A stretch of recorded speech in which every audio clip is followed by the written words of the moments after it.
ప్రభువైన యేసుక్రీస్తు నామములో మీకందరికీ మరి ఒకసారి శుభములు. మనము ఈ దినము మరి ప్రతివార ధ్యానాలకి ఇచ్చేసిన మిమ్మల్ని అందరినీ ప్రభు నామంలో ఆహ్వానించుతున్నాను. ఈ దినం చాలా మంది 3-4 కొత్తగా వచ్చారు మన మధ్యకు. అందుకు బట్టి ప్రభుకి స్తోత్రాలు. ఇది మనము ఎపిఫానియాలో 2వ వారంలో ఉన్నాము.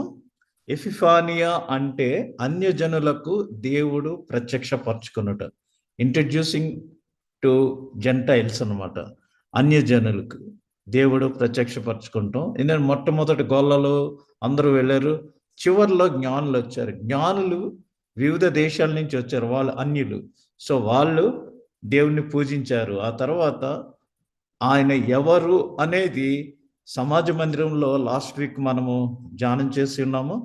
మరి మోషే యెషయా వ్రాసిన ఆ గ్రంథం ఆయనకి ఇవ్వగా ఆయన అందులో బీదలకు సువార్త ప్రకటించుటకై నేను అభిషేకించబడి తిని అని, ఎందు నిమిత్తం ఆయన ఈ లోకంలోనికి వచ్చారు అనేది ప్రజలందరికీ ఇంట్రడ్యూస్ చేసుకున్నారు. అదే ఎపిఫానియా అంటే అన్యజనులకు దేవుని ప్రత్యక్షత. ఈ దినం మరి భారము మోయిచున్న వారందరికీ ఆహ్వానం, open invitation for all the burden people. ఈ లోకంలో మరి భారం లేకుండా ఎవరు ఉండరు. ఏదో ఒక ప్రాబ్లం, భారంతో అందరూ ఉంటారు. అటువంటి వారందరికీ దేవుడు ఈవేళ ఒక ఇన్విటేషన్ ఇస్తున్నారు. ఆ ఇన్విటేషన్ ఏంటంటే మరి చూడండి, మత్తయి సువార్త 11వ అధ్యాయము 25 నుంచి 30 వచనాలు. ఆ సమయమున యేసు చెప్పినదేమనగా, తండ్రి, ఆకాశమునకును భూమికిని ప్రభువా. సృష్టికి అంతటికి ఆయన ప్రభు. ఆకాశమునకును భూమికిని ప్రభువా, నీవు జ్ఞానులకును వివేకులకును ఈ సంగతులను మరుగు చేసి. ఎపిఫానియా అంటే అన్యజనులకు ప్రత్యక్షపరచుట అని చెప్పాను కాబట్టి, నీవు జ్ఞానులకును వివేకులకును ఈ సంగతులు. ఏ సంగతులు అంటే, ఎందుకు తండ్రి కుమారుని ఈ లోకంలోనికి పంపించాడనే ఆ సంగతుల్ని మరుగు చేసి పసిబాలురకు బలపరిచినావని నిన్ను స్తుతించుచున్నాను. అవును తండ్రి, ఇలాగ చేయుట నీ దృష్టికి అనుకూలమాయను. సమస్తమును నా తండ్రి చేత నాకు అప్పగించబడి ఉన్నది. ఈ బాధ్యత అంతా తండ్రి కుమారునికి అప్పగించారు. తండ్రి కాక ఎవడును కుమారుని ఎరుగడు, ఇంకెవ్వరికి తెలియదు. కాబట్టి కుమారుడు గాకను, కుమారుడు ఎవరికి ఆయనను బయలుపరచను ఉద్దేశించునో వాడుగాకను మరి ఎవడును తండ్రిని ఎరుగరు. సో తండ్రి కుమారుని ఎరుగుతాడు. కుమారుడు ఎవరినైతే బయలుపరచి తండ్రికి, అప్పుడు వారు తండ్రిని ఎరుగుతారు. అందుకనే మనం ఏం ప్రార్థన చేసినా పరలోకమందున్న మా తండ్రి అని చేస్తున్నాం. ఈ రిలేషన్ మనకి ఏ విధంగా వచ్చిందంటే, యేసు ప్రభు ఈ లోకంలోనికి వచ్చి శిలువ మీద ఆయన కార్చిన రక్తాన్ని బట్టి, చిందించిన రక్తాన్ని బట్టి సమాప్తమైనది అని చెప్పినప్పుడు, ఒకప్పుడు దేవునికి మానవునికి తెగిపోయిన ఆ రిలేషన్షిప్ అది మరలా రీఇన్స్టేట్ చేయబడి, తిరిగి అనుసంధానించబడి, ఆదాము పాపం చేయటం వల్ల దేవునితో సంబంధం కోల్పోతే, రెండవ ఆదాముగా యేసు మరి ఆ సంబంధాన్ని తిరిగి పునరుద్ధరించి మనము పరలోకమందున్న మా తండ్రి అని పిలవగలిగే అర్హతను మనకి అనుగ్రహించి ఉన్నాడు. అది మనము యేసు పరిశుద్ధ నామమున అడిగి వేడుకొనుచున్నామని చెప్తున్నాం. అంటే త్రూ ప్రాపర్ ఛానల్, యేసు ద్వారా మనము తండ్రిని ఎరుగుచున్నాం. అందుకనే కుమారుడు ఎవనికి ఆయనను బయలుపరచను ఉద్దేశించునో వాడుగాకను మరి ఎవడను తండ్రిని ఎరుగడు.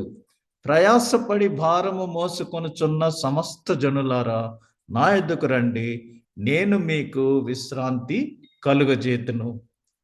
నేను సాత్వికుడును దీన మనస్సు కలిగిన వాడును గనుక మీ మీద నా కాడి ఎత్తుకొని నా యొద్ద నేర్చుకునుడి, అప్పుడు మీ ప్రాణములకు విశ్రాంతి దొరుకును. ఎలయనగా నా కాడి సులువుగాను నా భారము తేలికగాను ఉన్నవి. ఇవి మరి నా కాడి సులువుగా ఉంటుంది, భారముగా ఉండదు. కాబట్టి మీరు మీ భారాన్ని నాకిచ్చి మరి సులువుగా ఉన్న నా కాడిని మీరు మోయండి అనేసి ప్రభు మనకి సెలవిస్తున్నారు.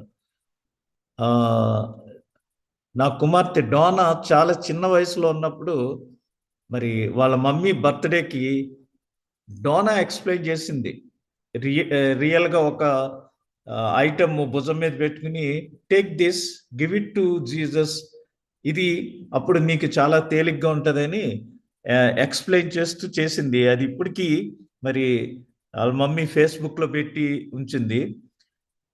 ఆ చిన్న వయసులో డోనా ఎక్స్ప్లెయిన్ చేసింది, ఇది ప్రయాసపడి భారం మోసుకొనుచున్న సమస్త జనులారా, నా కాడి ఎత్తుకొని నా ఎద్దుకు నేర్చుకొనుడి, ఏలయనగా నా కాడి సులువుగాను నా భారము తేలికగాను ఉన్నవని తెలియజేస్తున్నాను.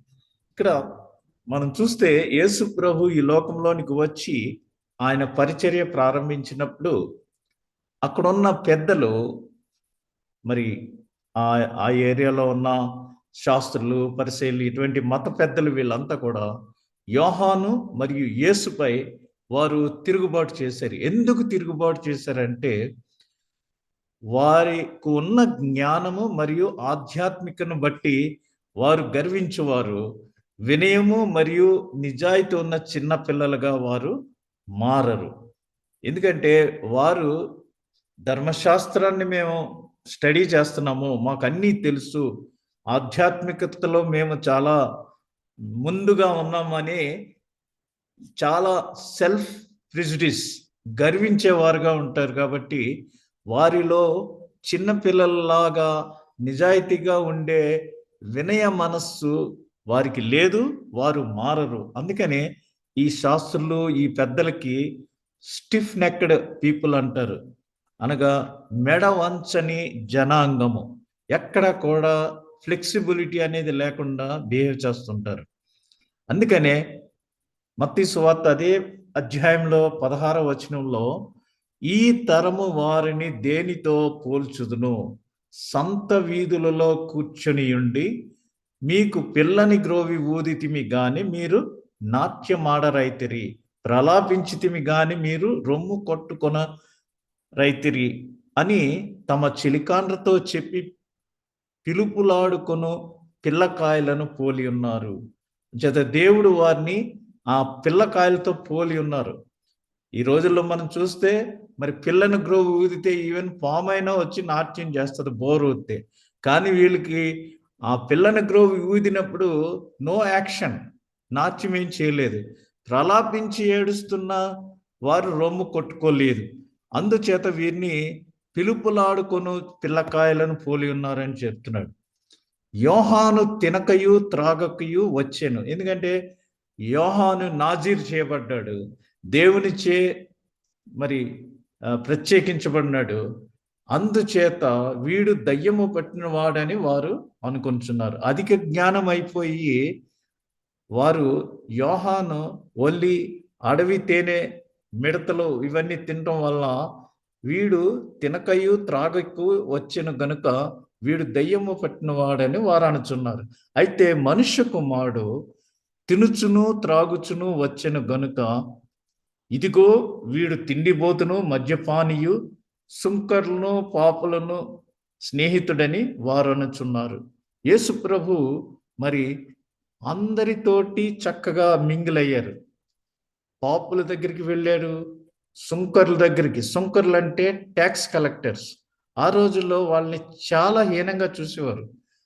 అటువంటి వాళ్ళ ఇంటికి వెళ్ళి ఆయన భోజనం చేస్తుంటే, ఇతడు పాపులకు, సుంకర్లతోటి స్నేహం చేస్తున్నాడు అనేసి, ఇతడు తిండిపోతూ మద్యపాని అనేసి ఆయన్ని వారు తిడుతున్నారు. అయినను జ్ఞానము జ్ఞానమని దాని క్రియలను బట్టి తీర్పు పొందుననెను. ఈ ఉపమానంలో మనం తెలుసుకోవాల్సిన విషయం ఏంటంటే, చెడిపోయిన పిల్లలకి మరియు వినయము గల పిల్లల ప్రశంసల మధ్య ఉన్న వ్యత్యాసం, డిఫరెన్స్ ఇక్కడ చాలా చక్కగా వివరించబడింది. చెడిపోయిన పిల్లలు వినయం గల పిల్లల్ని ప్రశంసలు, ఈ డిఫరెన్స్ ఇక్కడ చాలా క్లియర్గా చెప్పబడింది. ఎలా అంటే తండ్రి తనను తాను కుమారునికి బయలుపరచును. తండ్రి అన్ని విషయాలు కుమారునికి బయలుపరిచాడు. కుమారుడు విశ్వాసముతో కుమారుని వద్దకు వచ్చుటకు ఇష్టపడే వారికి ఆయనను అనగా తండ్రిని బయలుపరచును. తండ్రి ఏమో కుమారునికి బయలుపరిచాడు అన్ని. కుమారుడు ఎవరైతే ఆ విశ్వాసముతో ఆయన యొద్దకు వస్తారో, ఆయన్ని ఇష్టపడి వారికి తండ్రిని బయలుపరుస్తున్నాడు.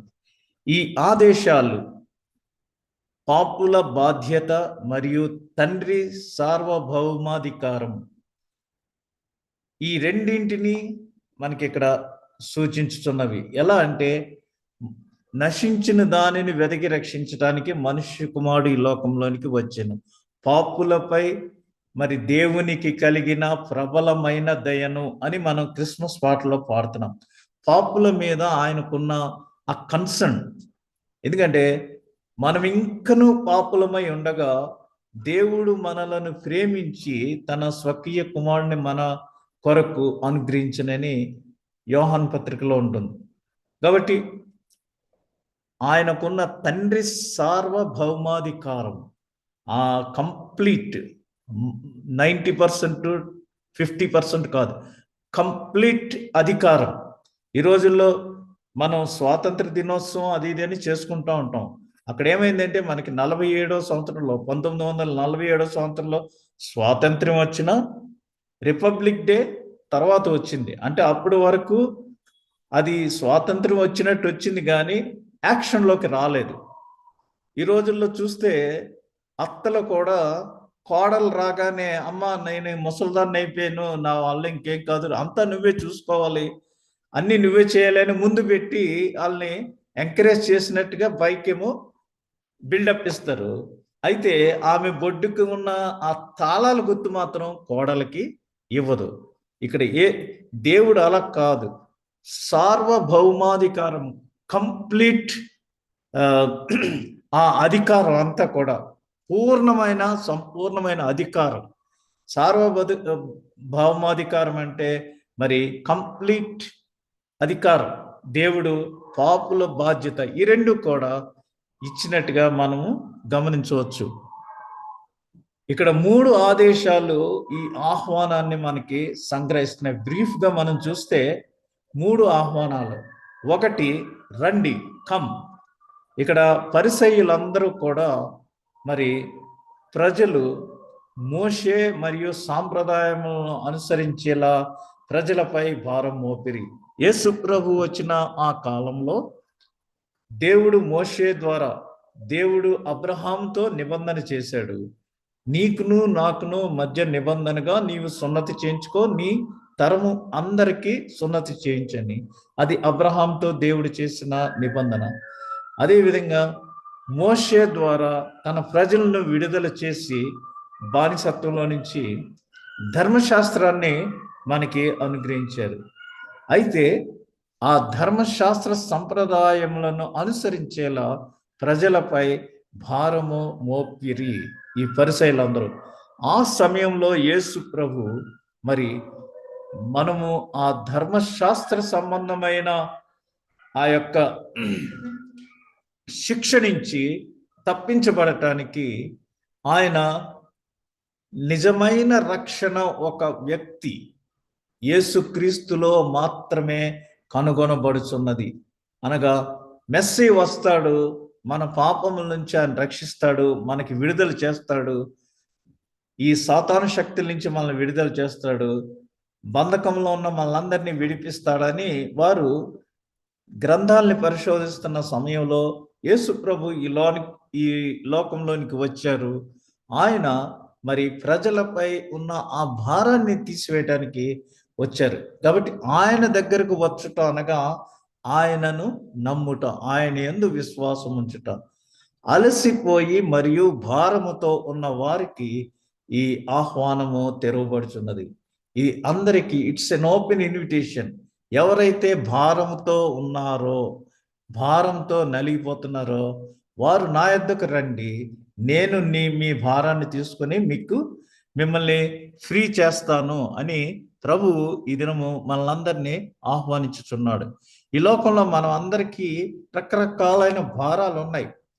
కొంతమందికి పిల్లల భారం ఉంటుంది, కొంతమందికి ఆర్థిక సంక్షోభం ఉంటుంది, కొంతమందికి అనారోగ్య సంక్షోభం ఉంటుంది, కొంతమందికి పరిస్థితులు తారుమారైపోయి ఏం చేయాలో దిక్కు తోచని పరిస్థితుల్లో ఉంటారు. కొంతమంది మనుషులు పెట్టే నిందలకి తట్టుకోలేక ఉంటుంటారు. అటువంటి పరిస్థితుల్లో మొయ్యశక్యము కాని భారమైన బరువులు కట్టి మనుషుల భుజముల మీద వారు పెట్టుదురు గాని తమ వ్రేలితోనైనా వాటిని కదలింపనొల్లరు. మోషే ధర్మశాస్త్రాన్ని కంప్లీట్గా వారు ఇంప్లిమెంట్ చేసి ప్రతి ఒక్కరి మీద ఆ భారాన్ని పెడుతున్నారు, కానీ దాని నుంచి బయటపడే మరి ఆ సొల్యూషన్ కానీ, లేదా వారంత భారం కలిగి ఉంటే కనీసం వేలితోనైనా దాన్ని కదిలించే మనస్తత్వం ఆ రోజుల్లో ఈ శాస్త్రులకి, పరిసయ్యులకి, పెద్దలకి ఎవరికి లేదు. అపోస్తల కార్యాలు 15వ అధ్యాయం 10వ వచనంలో, కనుక మన పితరులైనను మనమైనను మోయలేని కాడిని శిష్యుల మెడ మీద పెట్టి మీరెందుకు దేవునిని శోధించుచున్నారు? అనగా యేసు ప్రభు వచ్చి ఆ కాడి నా మీద పెట్టుకోండి, నేను మీకు విడుదల ఇస్తానంటే ఆ మోయలేని కాడిని శిష్యుల మీద పెట్టి మీరు దేవుణ్ణి ఎందుకు పరిశోధిస్తున్నారు అని ఇక్కడ వాక్యంలో చెప్పబడుచున్నది. రెండవది తీసుకోండి, టెక్. ఇది లోతైన అనుభవం. నా కాడి మీరు తీసుకోండి, మీ కాడి నాకు ఇవ్వండి. ఒకటి, ఫస్ట్ రండి, నా యొద్దకు రండి, మీ భారం అంతా నాకు ఇచ్చేయండి. రెండవది, నా కాడి మీరు తీసుకోండి. మనము విశ్వాసము ద్వారా క్రీస్తు వద్దకు వచ్చినప్పుడు ఆయన మనకి విశ్రాంతిని ఇచ్చును. మనము ఆయన కాడిని తీసుకొని మరి నేర్చుకున్నప్పుడు మనకి విశ్రాంతి దొరుకుతుంది. సమాధానము మరియు విధేయత యొక్క లోతైన విశ్రాంతి. విశ్రాంతి అంటే, రెస్ట్ అంటే ఏంటంటే విధేయత ఒకటి, సమాధానం ఒకటి. ఈ లోకంలో ఎన్నో ఉన్నాయి, ఎంతో మంది బిలియనీర్స్ ఉన్నారు, కానీ వాళ్ళకి సమాధానం లేదు. ఒక రాజ్యం మీదకి ఇంకొక రాజ్యం, సమాధానం లేదు ఎక్కడ కూడా. అయితే యేసు ప్రభు సమాధానాధిపతి, he is the prince of peace. కాబట్టి ఆయన మనకు సమాధానాన్ని అనుగ్రహించి తద్వారా లోతైన విశ్రాంతిని అనుగ్రహించడానికి వచ్చాడు. అయితే మనం రెండు విషయాలు ఇక్కడ చేయాలి. ఒకటి, దేవునితో సమాధానం కలిగి ఉండాలి. రెండవది, దేవుని సమాధానాన్ని మనం పొందుకోవాలి. మొదటి దేవునితో సమాధానం, రెండవది దేవుని సమాధానాన్ని మనం పొందుకోవాలి. చాలా చర్చెస్లో నిన్ను ప్రభు వలె ప్రేమిస్తున్నాను అని పాట పాడతారు. ఎందుకనగా అక్కడ యాజకుడు, పాస్టర్ గారు ఆలయంలో నిలబడి సంఘం తరపున ఆయన వారందరి తప్పుల్ని క్షమించమని దేవునిని అడిగినప్పుడు దేవునితో మనమందరము సమాధాన పడాము. ఇప్పుడు మనలో మనము వ్యక్తిగతంగా ఒకరితో ఒకరు సమాధానం పడతాము అని ప్రభుతో సమాధాన పడిన మనము ఒకరితో ఒకరు సమాధాన పడతాం అనగానే కరచాలనం చేసుకుంటూ నవ్వుతూ షేక్ హ్యాండ్స్ ఇచ్చుకుంటూ ఉంటారు. కొంతమంది ఒక 10 మందికి అలాగా షేక్ హ్యాండ్స్ ఇచ్చుకుంటూ వెళ్తారు. ఒకవేళ మధ్యలో ఎవరైనా వాళ్ళకి కిట్టని వాళ్ళు ఉన్నారనుకోండి, వాళ్ళని స్కిప్ చేసి అవతలకి వెళ్తారు. అప్పుడు ఇంకా సమాధానం ఏముంది? అటువంటి పరిస్థితులు కాకుండా పైగా మరలా మంచి పేర్లు పెట్టుకుంటారు. ఒకళ్ళ పేరేమో సమాధానమ్మ, ఇంకొక ఆవిడ పేరేమో సంతోషమ్మ. ఈవిడికి సంతోషమ్మ అని పేరు పెట్టుకున్న సంతోషము లేదు, ఆవిడికి సమాధానము అని పెట్టుకున్న పేరుకి తగ్గ సమాధానం కూడా లేదు. మీరేమని చెప్పండి పాస్టర్ గారు, నేను ఎంత కానుకని ఇస్తాను, కానీ ఆమెతో సమాధాన పడటం అంటే అది నా వల్ల కాదు అని తేల్చి చెప్పేస్తారు. మనము అలా కాకుండా ముందు మీ అర్పణ మీరు ఎంత తీసుకెళ్ళినా సరే అది అక్కడ పెట్టి, నీ సహోదరునితో సమాధానం లేకపోతే ఫస్ట్ గో బ్యాక్, నీ సహోదరునితో సమాధానపడి అప్పుడు నీ అర్పణ తీసుకురా. అంతేగాని అదర్వైజ్ నీ అర్పణ దేవునికి అంగీకారం కాదు. అందుచేత మనము ఇతరులతో సమాధానాన్ని కలిగి ఉండాలి. అదేవిధంగా దేవునితో సమాధానాన్ని కలిగి ఉండి ఇతరులతో మనము సమాధానాన్ని కలిగి ఉండాలి. అందుకని రోమాపత్రిక 5వ అధ్యాయంలో, కాబట్టి విశ్వాస మూలమున మనము నీతిమంతులుగా తీర్చబడి మన ప్రభు అయిన యేసు క్రీస్తు ద్వారా దేవునితో సమాధానము కలిగి ఉన్నాం. నెంబర్ 1 ఏంటంటే విశ్వాసము. యేసు ప్రభు నందు విశ్వాసం ఉంచడం వల్ల మనము నీతిమంతులుగా తీర్చబడుతున్నాం. యోహాను సువార్త 3వ అధ్యాయం 16వ వచనంలో కూడా అదే ఉంది. ఆయన తన అద్వితీయ కుమారుని మనకు అనుగ్రహించెను, కాగా ఆయన యందు విశ్వాసముంచు ప్రతివాడు నశింపక నిత్య జీవం పొందినట్లు ఆయనను మనకి అనుగ్రహించాడు. కాబట్టి రండి అని చెప్తున్నది, ఆయన యొద్దకు మనం వెళ్ళి ఆయన యందు మనము మరి విశ్వాసం ఉంచినట్లయితే మనము నీతిమంతులుగా తీర్చబడి దేవునితో సమాధానము కలిగి ఉంటాం. ఎలాగా? యేసు క్రీస్తు ద్వారా. మనకి దేవునికి డైరెక్ట్గా సంబంధం లేదు. త్రూ జీసస్ క్రైస్ట్, యేసు క్రీస్తు ద్వారా. యేసు క్రీస్తు మనకి దేవునికి మధ్య మీడియేషన్ చేస్తున్నాడు. ఒక రాయబారిగా ఆయన ఈ లోకంలోనికి వచ్చాడు. మనకి దేవునికి మధ్య ఒక అంబాసిడర్గా మరి ఆయన పని చేయటానికి ఈ లోకంలోనికి వచ్చి ఉన్నాడు. రెండవది దేవుని సమాధానం. ఒకటి దేవునితో సమాధానం. దేవునితో యేసు ప్రభు ద్వారా మనం దేవునితో సమాధాన పడ్డాం. ఏం తప్పు చేసినా అది మనము ప్రభు ద్వారా అది క్షమింపబడి దేవునితో సమాధాన పడ్డాం. ఇప్పుడు దేవుడిచ్చే సమాధానం మనం ఏ విధంగా పొందుకోవాలంటే, దేనిని గూర్చియో చింతింపకుడి. Don't worry for anything. దూత గొల్లలకు ఫస్ట్ చెప్పింది ఏంటంటే, భయపడకుడి, ఫియర్ నాట్. ఈ ఎవరైనా బాధల్లో భారంతో ఉన్నప్పుడు ఫియర్ నాట్ అనే వర్డ్ వినిపిస్తే వారికి ఎంత మరి బలం వస్తుంది అంటే అంత బలం వస్తుంది. అందుకని చింత లేదిక యేసు పుట్టెను అని మనం పాడుతున్నాం. సో చింతపడకుడి, ఇక దేనిని గురించి చింతపడకుడి, కానీ ప్రతి విషయంలోనూ ప్రార్థన విజ్ఞాపనముల చేత కృతజ్ఞతాపూర్వకంగా మీ విన్నపములు దేవునికి తెలియచేయడి. ఈ రోజున అందరికీ మొబైల్స్ ఉన్నాయి. ఎవరితో కావాలంటే వారితో వీడియో కాల్ చేస్తున్నారు. అయితే దేవుడు మనందరికీ ఒక హాట్ లైన్ నెంబర్ ఇచ్చాడు. మీకు ఏ అవసరం ఉన్నా కాల్ మీ అని ప్రార్థన విజ్ఞాపనముల చేత. అది చెప్పండి. అది ఇర్మియా గ్రంథం 33వ అధ్యాయము 3వ వచనం. This is God's calling number. ఈ నంబర్కి మనము ఆయనను పిలిచినప్పుడు ఆయన ఇదిగో నేను ఉన్నాను అని మరి సమాధానం ఇవ్వటానికి ఆయన సిద్ధంగా ఉన్నాడు.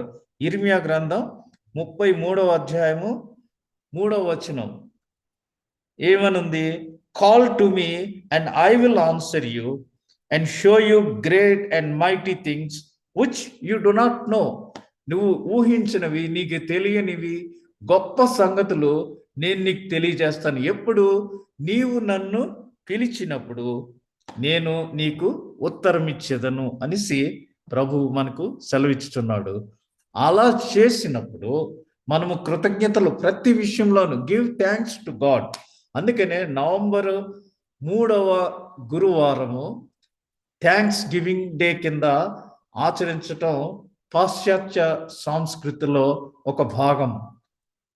ప్రతి విషయంలోనూ ఆ సంవత్సరంలో పొందిన చేదు అనుభవాల నిమిత్తము మరి మంచి కార్యముల నిమిత్తము ప్రతి విషయంలోనూ దేవునికి కృతజ్ఞతాపూర్వకంగా మన విన్నపాలు తెలియచేయవలను. కృతజ్ఞత మనము కలిగి ఉండాలి. ప్రతి విషయంలోనూ గివ్ థ్యాంక్స్ టు గాడ్.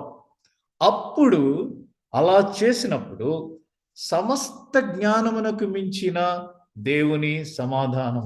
ఈ లోకంలో అనేక రకాలైన జ్ఞానాలు ఉన్నాయి. ఈ రోజుల్లో మరి ఈ ఐటీ డిపార్ట్మెంట్స్లో ఏఐ, ఆర్టిఫిషియల్ ఇంటెలిజెన్స్ అనేది చాలా ఫాస్ట్గా డెవలప్ అవుతుంది. మరి అటువంటి జ్ఞానం కంటే మించిన దేవుని సమాధానం.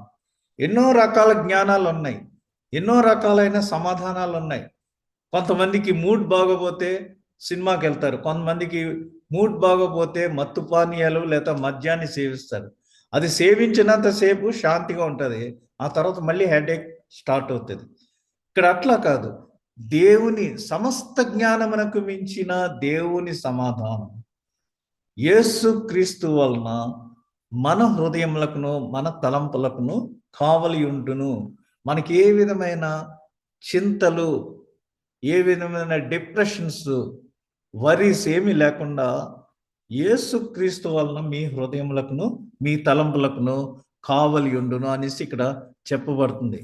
నేను పనిచేసే చోట చాలామంది ముస్లిమ్స్ నాతోటి అడుగుతూ ఉంటారు, ఫ్రైడే చర్చ్కి వెళ్తున్నప్పుడు చేతిలో బైబిల్ చూసి వాళ్ళు మా కొరకు కూడా దువా చెయ్యి, మా కొరకు కూడా ప్రార్థన చెయ్యి, నీ కొరకు మేము దువా చేస్తున్నాము అని చక్కగా we use to exchange.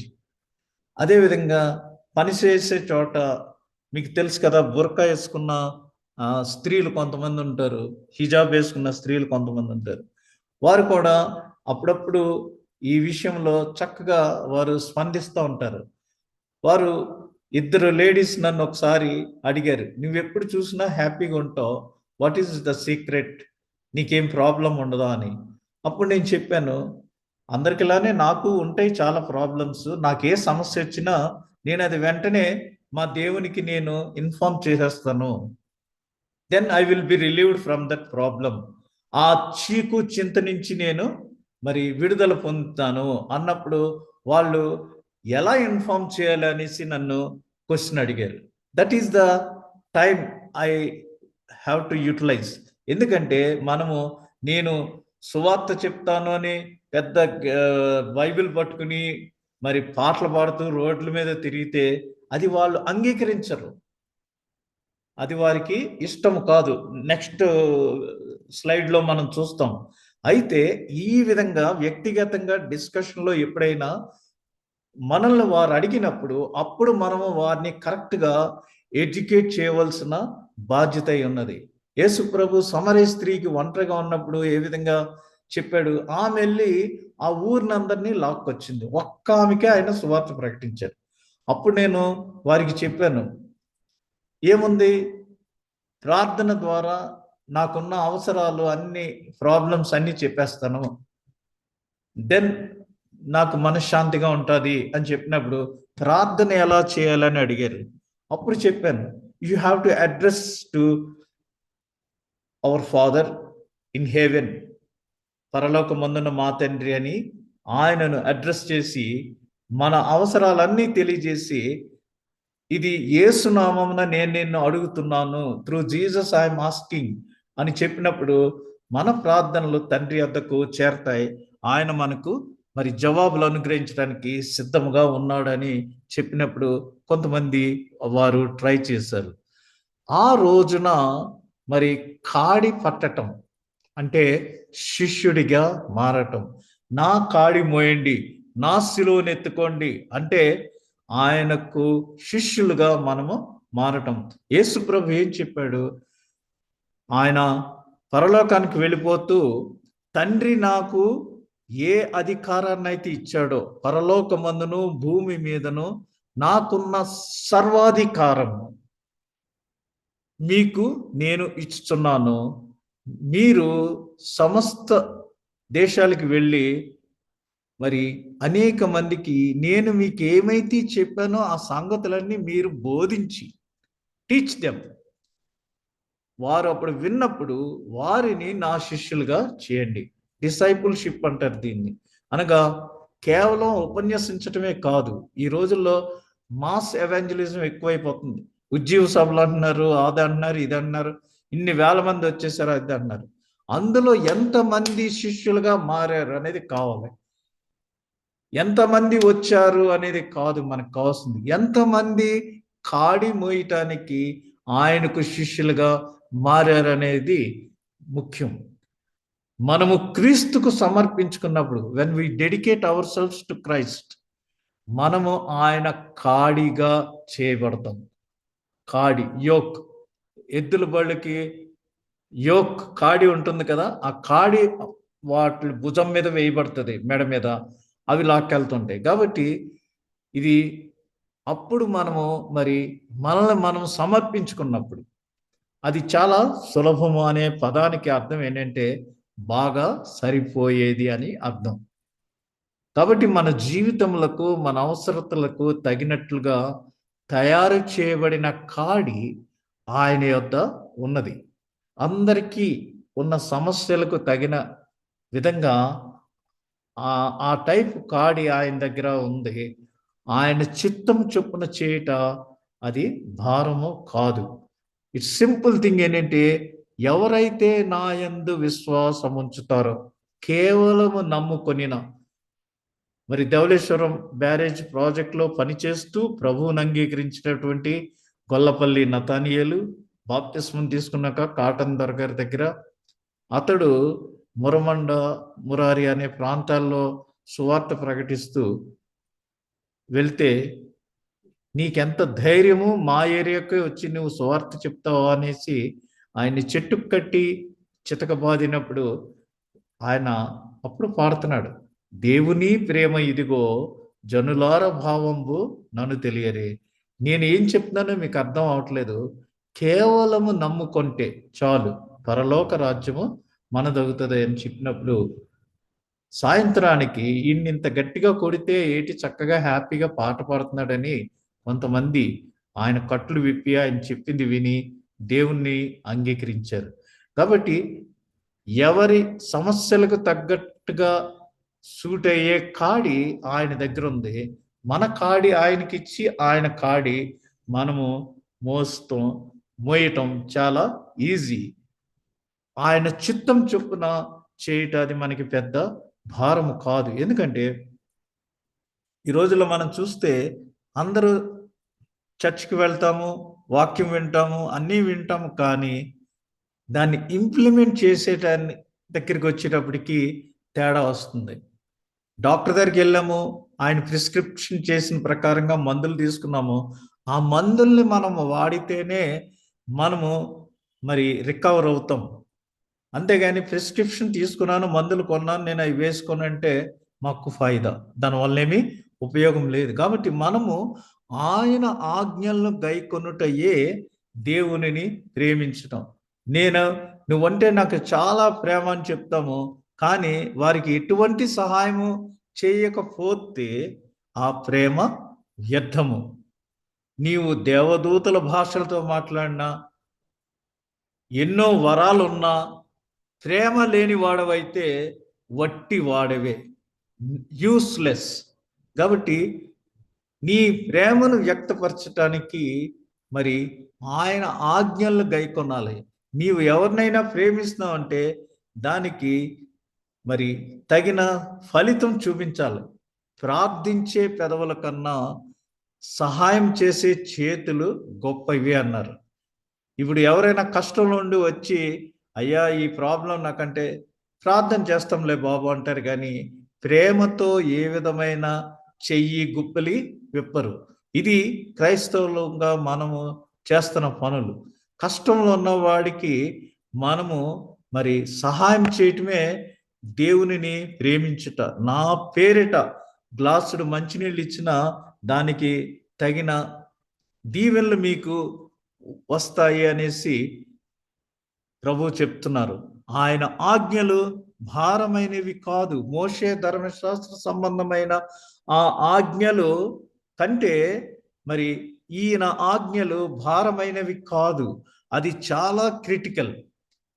Learn, నా దగ్గర నేర్చుకోండి మీరు అని ప్రభు చెప్తున్నాడు. ఏమనంటే, యేసు ఆ 12 మందిని పంపుచు తన శిష్యుల్ని, వారిని చూచి వారికి ఆజ్ఞాపించినదేమనగా, ఇది జాగ్రత్తగా మనం చూడాలి, మీరు అన్యజనుల దారిలోనికి వెళ్ళకుడి. Don't enter into their areas. సమరయుల ఏ పట్టణములోనైనను ప్రవేశింపకుడి గాని ఇశ్రాయేలు వంశములోని నశించిన గొర్రెల యొద్దకే వెళ్ళుడి. ఈ రోజుల్లో చాలా మంది సువార్త ప్రకటించడానికి వైట్ డ్రెస్సులు వేసుకుని, డప్పు పట్టుకుని, నల్లటి బైబిల్, ఆ కవర్ ఉండే బైబిల్ పట్టుకుని రోడ్ల మీద వెళ్తూ ఇచ్చేస్తున్నారు. మరి అలా చేయటం మనం ఇతరుల్ని రెచ్చగొట్టిన అవుతున్నాం. ఇక్కడ ప్రభు క్లియర్గా చెప్తున్నాడు, వారికి ఆజ్ఞాపించినది ఏమనగా, మీరు అన్యజనుల దారిలోకి వెళ్ళకుడి, సమరయుల ఏ పట్టణంలోనైనాను ప్రవేశించకుడి. అయితే ఇశ్రాయేలు వంశంలోని నశించిన గొర్రెల యొద్దకే వెళ్ళుడి అని క్లియర్గా ఇన్స్ట్రక్షన్ ఇస్తున్నారు. ఈ విషయాలు మీరు నా దగ్గర నుంచి నేర్చుకోండి. మనుషులందరికీ క్రీస్తు నమోదు చేసిన మొట్టమొదటి ఆహ్వానం ఇది. నా యొద్దకు రండి, నా దగ్గర నేర్చుకోండి, నా కాడి మీరు తీసుకుని మీ కాడి నా మీద పెట్టండి. ఈ విధంగా చివరి దాన్ని మనం సరిపోల్చుకోవాలి. ఎట్లా అంటే ప్రకటన గ్రంథం 22వ అధ్యాయం 17వ వచనంలో, ఆత్మయు పెండ్లి కుమార్తెయు రమ్ము అని చెప్పుచున్నారు, వినువాడును రమ్ము అని చెప్పవలెను, దప్పిగొన్న వానిని రానిమ్ము, ఇచ్చయించు వానిని జీవజలమును ఉచితంగా పుచ్చుకొననిమ్ము అని ప్రకటన గ్రంథంలో మనకి తెలియజేయబడుతుంది. ఇక్కడ మనము ఇంతవరకు ప్రభు రండి, నా దగ్గరికి రండి, మీ భారం అంతా నాకు ఇవ్వండి, నా కాడి మీరు తీసుకోండి, అది సులువు, మీకున్న భారం అంతా నేను మోస్తాను, నేను అందుకే ఈ లోకంలోనికి వచ్చాను, మీకు విశ్రాంతి కలుగు చేయటానికి, మిమ్మల్ని రిలీఫ్ చేయటానికి, మీకు సమాధానాన్ని ఇవ్వటానికి అని చెప్తున్నాడు. ఈ పాట మనకు అందరికీ తెలిసిందే. ఈ పాటలో ప్రభు ఏం చెప్తున్నాడో మనం చూద్దాం.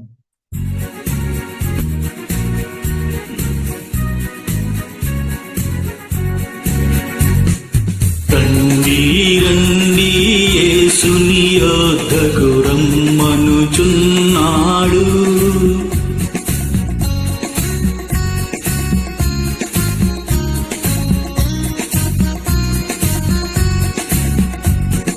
ప్రయాసపడి భారము మోయువారలు ప్రభుని చెంతకు పరుగిడి వేగమే.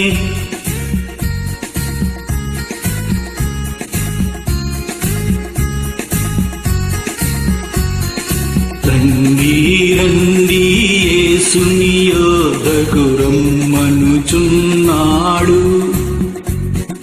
యేసుని పిలుపు వినియు నింకా యోచింపారేలా,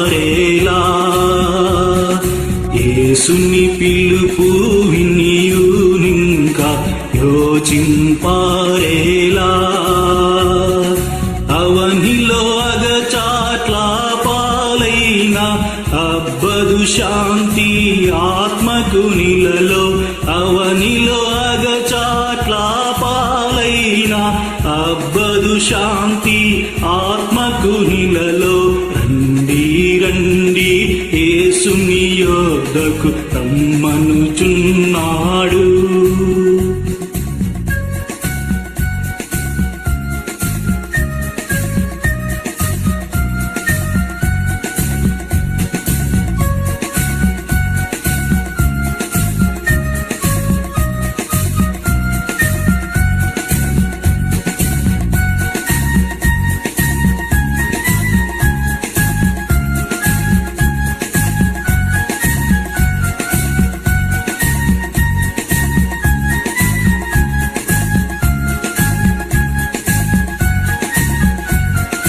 రండి రండి యేసుని యొద్దకు రమ్మనుచున్నాడు, ప్రభు యేసు నీ కొరకై తనదు ప్రాణమునిచ్చెగదా, ప్రభు యేసు నీ కొరకై తనదు ప్రాణమునిచ్చెగదా, సిలువను రక్తము చిందించియును బలియాయెను ఆ గనుడు మనకై, సిలువలో రక్తము చిందించియును బలియాయెను ఆ గనుడు మనకై. రండి రండి యేసుని యొద్దకు రమ్మనుచున్నాడు.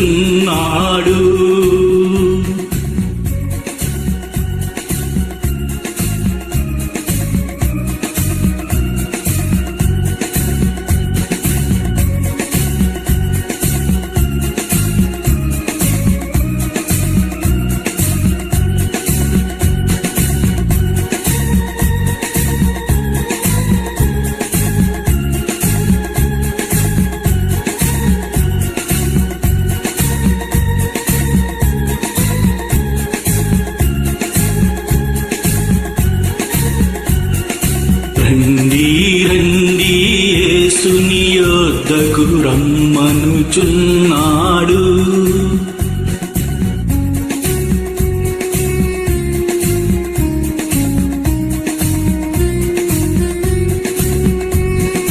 నేనే మార్గము, నేనే సత్యము, నేనే జీవమును.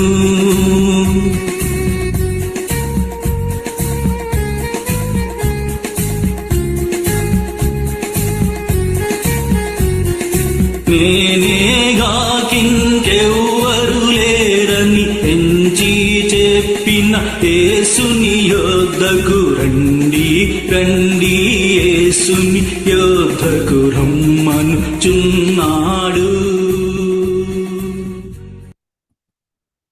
కాబట్టి యేసుని యొద్దకు మనల్ని రమ్మంటున్నాడు. ఎందుకంటే నా కాడిని మీ పైకి తీసుకొనుము అనే విశ్వాసుల కోసం ఆయన క్రీస్తు కాడిని తీసుకొనుము, రోజు సిలువను ఎత్తుకొనుము, ప్రతి దినము నా సిలువను ఎత్తుకొని నన్ను వెంబడించుము. జీవితాన్ని గురించి ఆలోచించవద్దు, వస్త్రములను గురించి ఆలోచించవద్దు, ఏమి తిందుమో ఏమి త్రాగుదుమో అని చింతించవద్దు. ఆకాశ పక్షులను ఆయన పోషిస్తున్నాడు. మనము అనేకమైన పిచ్చుకల కంటే శ్రేష్ఠులము.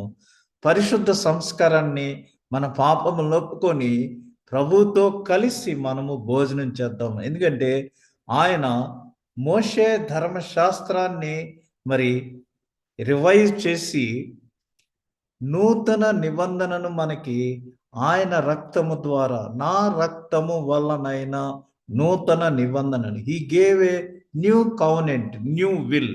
కాబట్టి పరిశుద్ధ సంస్కారంలో మనము పాల్గొనాలి. మొత్తము కవచమును తీసుకొనుము. ఎఫెసీ పత్రిక 6వ అధ్యాయము 13వ వచనంలో దేవుడిచ్చు సర్వాంగ కవచమును ధరించుకొనుడి. ఆర్మర్ ఆఫ్ గాడ్ అంటాం మనం దీన్ని.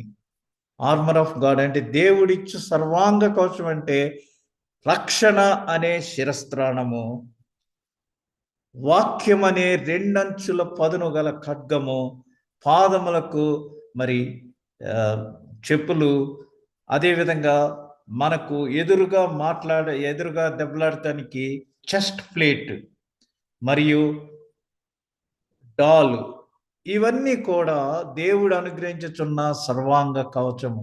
ఒక మిలిటరీ వాళ్ళు యుద్ధంలోనికి వెళ్తే వాళ్ళ డ్రెస్సు, వాళ్ళ షూస్ సపరేట్గా ఉంటాయి, సేఫ్టీ షూస్లని, వాళ్ళకి కొన్ని మరి ఎక్విప్మెంట్ ఇస్తారు, గన్ను, ఇవన్నీ. అదేవిధంగా ప్రభు మనకి సర్వాంగ కవచాన్ని అనుగ్రహించాడు, అవి ధరించండి అని చెప్పుచున్నాడు. ఇక్కడ మనకి 3 ఆదేశాలు ఈ దిన వాక్య భాగంలో ఇవ్వబడినాయి. ఒకటి, కమ్ టు మీ, నా యొద్దకు రండి, రమ్మనుచున్నాడు, నిన్ను ప్రభు పిలుచుచున్నాడు అనే పాటలు ఉన్నాయి. నా యొద్దకు రండి, నా కాడిని మీపై ఎత్తుకొనుము, నా గురించి తెలుసుకొనుము, నన్ను గురించి తెలుసుకొని నా యందు విశ్వాసం ఉంచండి. అప్పుడు మీకు మరి క్రీస్తు గురించిన ఆ 4 విషయాలు ఏంటంటే, నా గురించి తెలుసుకొనుము. నెంబర్ 1, నేను మీకు విశ్రాంతిని కలుగజేస్తాను. నేను సాత్వికుడును మరియు వినయ మనస్సు కలిగిన వాడిని కాబట్టి నేను మీకు విశ్రాంతిని కలుగజేస్తాను. నా కాడి సులభము, నా కాడి భారము తేలికైనది.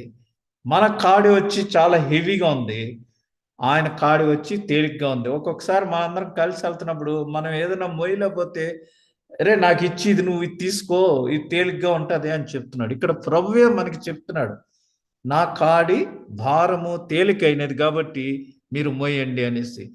విశ్వాసి పొందే 7 విషయాలు ఈ విధంగా చేయటం వల్ల, విశ్వాసి పొందే 7 విషయాలు ఏంటంటే, క్రీస్తుతో పరిచయము మరియు నిత్య జీవము, ఎటర్నల్ లైఫ్, నిత్య జీవము, లివింగ్ ఫర్ ఎవర్. కాబట్టి ప్రయాసపడి భారము మోసుకొనిచున్న సమస్త జనులారా, నా యొద్దకు రండి, నేను మీకు విశ్రాంతిని కలుగజేస్తాను. నీ కుమారుడు నిన్ను మహిమపరచునట్లు నీ కుమారుని మహిమపరచుము. నీవు నీ కుమారునికి ఇచ్చిన వారందరికీ ఆయన నిత్య జీవము అనుగ్రహించినట్లు సర్వ శరీరుల మీదను ఆయనకు అధికారం ఇచ్చితివి. దేవుడు తన కుమారునికి సర్వాధికారాన్ని ఇచ్చాడు. కాబట్టి ఎవరైతే ఆయన యందు విశ్వాసం ఉంచుతారో వారందరూ నిత్య జీవాన్ని పొందుకుంటారు. అది ఎలా అంటే, అద్వితీయ సత్య దేవుడు అయిన నిన్ను పంపిన యేసుక్రీస్తును ఎరుగుటయే నిత్య జీవం. కాబట్టి ఆయన యొద్దకు వెళితే మనకేంటి ఉపయోగం అంటే, మరి నిత్య జీవము మనకి ఆయన అనుగ్రహించిన ఉన్నాడు. నిత్య జీవం క్రీస్తుతో పరిచయం వల్ల మనకి నిత్య జీవం ఆయన అనుగ్రహిస్తున్నాడు. రెండవది, అలసట నుండి ఉపశమనము. మనం అందరం ప్రయాసపడిపోయి అని తోటి ఇబ్బంది పడుతున్నాము. అటువంటి అలసట నుంచి మనకి గ్రేట్ రిలీఫ్, ఉపశమనం కలుగజేస్తున్నాడు. భారీ భారముల నుండి హెవీ లోడ్స్, మోయలేని చెప్పశక్యం కాని భారముల నుండి మనకి రిలీఫ్, ఉపశమనం కలుగజేస్తున్నాడు. మన ఆత్మకు శాశ్వత విశ్రాంతిని ఇస్తున్నాడు. సత్యము జ్ఞానము నా యొద్ద నేర్చుకొనుము అని చెప్తున్నాడు. ప్రయాసపడి భారం మోసుకున్న వారులారా అని ఇందాక పాటలో ఉంది కదా, నేనే మార్గము, నేనే సత్యము, నేనే జీవమును అని. కాబట్టి I'm the truth, I'm the life, I'm the way. నేనే సత్యాన్ని, జ్ఞానమును బోధించేవాడని. నేను సాత్వికుడును, దీన మనస్సు కలవాడను కనుక మీ మీద నా కాడి ఎత్తుకొని నా యొద్ద నేర్చుకొనుడి, అప్పుడు మీ ప్రాణములకు విశ్రాంతి దొరుకును. యోహాను సువార్త 14:6 యేసు, నేనే మార్గమును, సత్యమును, జీవమును, నా ద్వారానే తప్ప ఎవడును తండ్రి యొద్దకు రాడు. ఈ లోకంలో అనేక మంది అనేక దేవుళ్ళని రకరకాలుగా పూజిస్తున్నారు, కానీ only through Jesus we have the eternal way. పరలోక రాజ్యాన్ని ప్రవేశించటానికి యేసు ద్వారానే తండ్రి యొద్దకు మనం చేరగలము, కానీ వేరే ఏ విధమైన మార్గము లేదు. పైన కానీ, భూమి క్రింద కానీ, భూమి మీద కానీ వేరే ఏ నామములోనూ రక్షణ లేదు అని పేతురు అపోస్తల కార్యాల్లో నొక్కి వక్కాణించి వారికి తెలియజేశారు. మరి ఏ నామములోనూ రక్షణ లేదు, ఒక్క యేసు నామంలో తప్పితే. ఒక సులభమైన కాడి లేదా బాధ్యత, నేను సాత్వికుడును, ఇది విన్నాం కదా. కాబట్టి మీ ప్రాణములకు విశ్రాంతి దొరుకును, ఏలయనగా నా కాడి సులువుగాను నా భారము తేలికగాను ఉన్నవి. అందుచేత గనుక మన పితరులైనను మనమైనను మోయలేని కాడిని శిష్యుల మీద పెట్టి మీరెందుకు దేవునిని శోధించుచున్నారు అనేసి. మోషే ధర్మశాస్త్ర సంబంధమైన శిక్ష నుంచి, అంత భారం నుంచి ఆయన మనల్ని తప్పించి, ఆయన కాడి సులువుగా ఉంటుంది, తేలికగా ఉంటుంది. కాబట్టి అది మన మీద పెట్టుకోమనేసి మనకు ఆయన రక్తము వల్లనైనా నూతన నిబంధనను ఆయన మనకు అనుగ్రహించాడు. కాబట్టి మనము ఆయన వద్దకు చేరినప్పుడు ఈ స్వాతంత్రాన్ని, గ్రేట్ రిలీఫ్ని అనుగ్రహించి క్రీస్తు మనలను స్వతంత్రులుగా చేసి ఉన్నాడు. కాబట్టి మీరు స్థిరముగా నిలిచి మరలా దాస్యమును కాడి క్రిందకి చిక్కుకొనకుడి. స్వాతంత్ర్యం ఎవరిచ్చారంటే యేసు ప్రభు మనకిచ్చాడు. మనం అందరం ఇండిపెండెన్స్ డే చేసుకున్నాం, అది వేరే ఎత్తు. అయితే పాపం అనే బానిసత్వం నుంచి క్రీస్తు మనలను స్వతంత్రులుగా చేశాడు. కాబట్టి మళ్ళీ తిరిగి దాని కిందకి వెళ్ళి చిక్కుకోవద్దు అని చెప్పుచు, నా కాడి తక్కువ భారము కలది, అనగా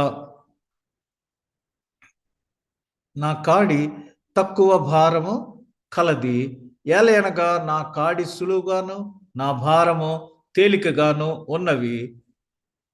కీర్తన గ్రంథం 55:22 నీ భారము యెహోవా మీద మోపము, ఆయనే నీకు వాక్యాలు వస్తుంది. మీ భారమంతా యెహోవా మీద మోపండి, ఆయన మిమ్మల్ని ఆదుకుంటాడు అనేసి మరి ఇక్కడ చెప్పబడుతుంది. నీతిమంతులను ఆయన ఎన్నడను కదలనీయడు. కాబట్టి మనకున్న భారం అంతా ఆయనకు అప్పగించినప్పుడు ఆయన మనల్ని మరి ఆదుకుంటాడు అనేసి ఇక్కడ చెప్పబడుతుంది. ఇంతవరకు మరి చూస్తున్నాడు, ఆయన కాడి ఎత్తుకోమంటున్నాడు, ఆయన్ని మరి మనల్ని అది మోయమంటున్నాడు.